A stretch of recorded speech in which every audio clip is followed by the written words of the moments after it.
Well, Boosie is a regular guest on the show. Mm-hmm. In 2014, when he gets out of prison, Uh-huh. you had some words about Boosie. I didn't have words about Bootsy. Nah.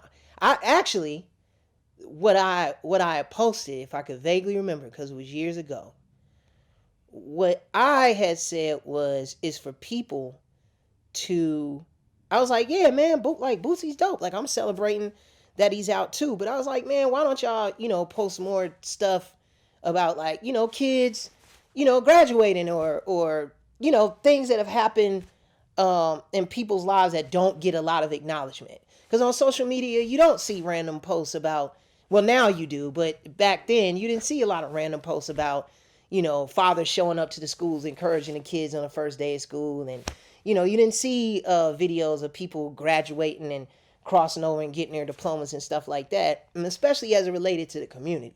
So I was speaking to the community and saying, no, that's dope. I'm glad Boosie is out too. Like, I fucks with Boosie. I love his music.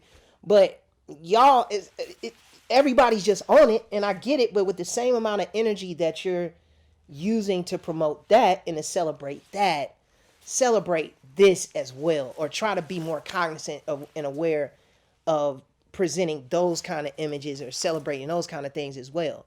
But the community at the time took it like I was shitting on Bootsy, which wasn't the case. Well, this is what you said.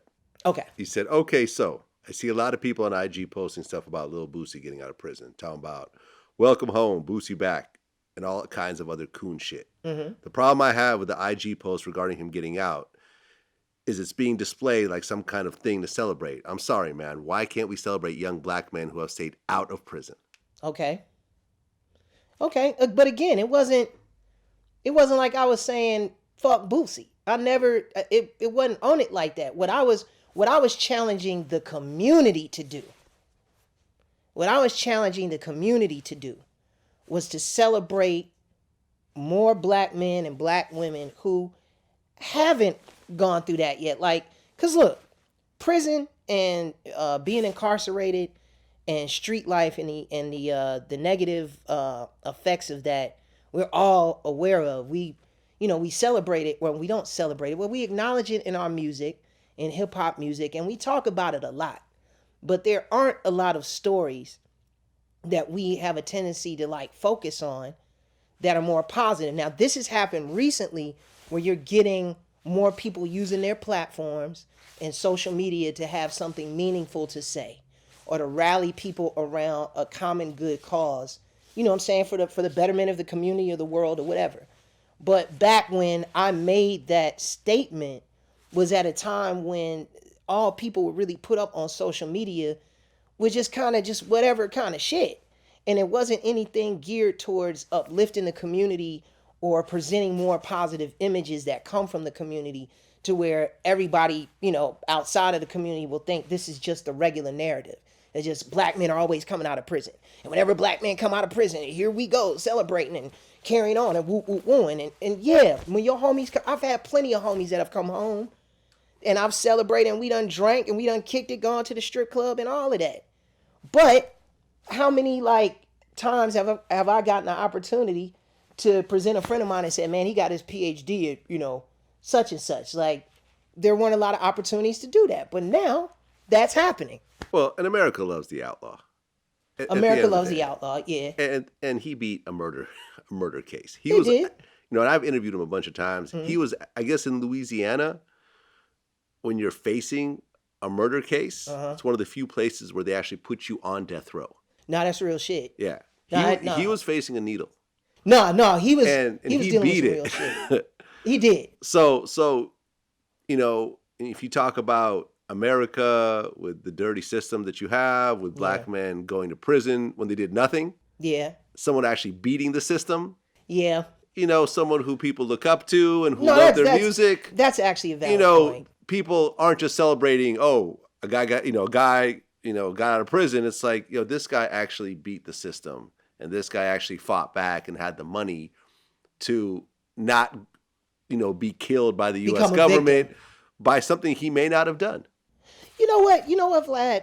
I'm glad that you brought that up, and I'm glad that you even presented that perspective. Yeah. because now looking back in retrospect at that time, I didn't look at it like that. Yeah. I just saw it as something that I felt the community, we needed to just kind of begin to think different in a lot of different ways. And what I honestly do regret out of that was the fact that I didn't word it.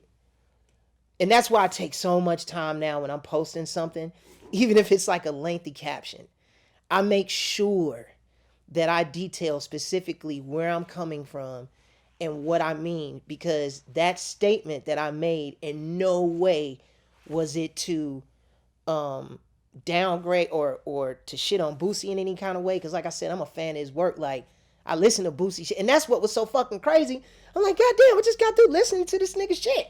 Like, now everybody's trying to make it seem like I'm a Boosie hater. So, Yeah. no, I'm glad that you brought that up, because this is giving me the opportunity to clarify with people. Man, that shit had nothing to do with Boosie. Like, it had to do with me saying to the community, look, y'all, like, let's make more of a conscious effort to produce or to not only share stories like that, but let's share more stories of us graduating and, you know, opening up companies, ownership, things that you see now, especially after Nip's death. You see people reposting the principles of Nipsey Hussle. You see people reposting more stories and imagery regarding black businesses and more progressive things. But back then it just wasn't like that. So for anybody that was offended, I apologize. And even to the homie Boosie, like, I hope you wasn't, dog, because you know that shit wasn't directed towards you. But if you were, I sincerely apologize, and I want to let you know I'm a huge fan of your work. And if we ever run into each other in Alpharetta, Georgia, goddamn it, let's have a drink, man.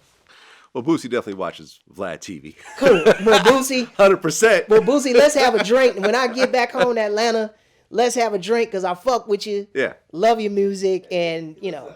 Yeah, he lives in Atlanta. Yeah, he lives in Atlanta. Yeah.